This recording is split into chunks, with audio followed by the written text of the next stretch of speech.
नमस्ते, प्रणाम, हर हर महादेव। आप सबका छोटा भाई और एगो दर्द भरा गीत सुनाओ तनी जाना में पारिवारिक बा। सुनी और बताई कैसन बा। अरे केहू खाती केहू नाही मोरे मोर भैया। अरे केहू के नाही केहू पूछे मोर भैया। दुनिया में बड़ चीज बाटे रुपैया। अरे दुनिया में बड़ चीज बाटे रुपैया। अरे भाई पट्टेदार सब छुट्टी हो जाला।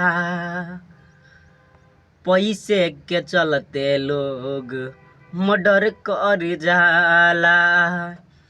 विधि के विधान ऐसन, अरे विधि के विधान ऐसन बावे रचैया।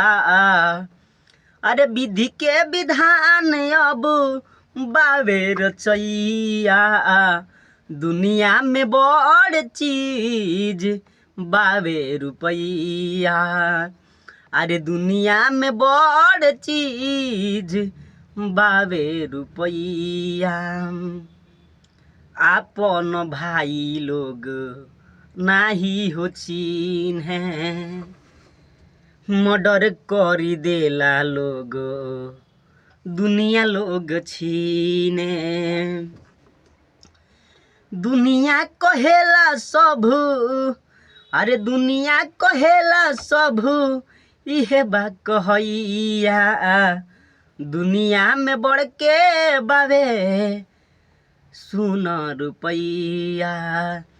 अरे दुनिया में बड़ चीज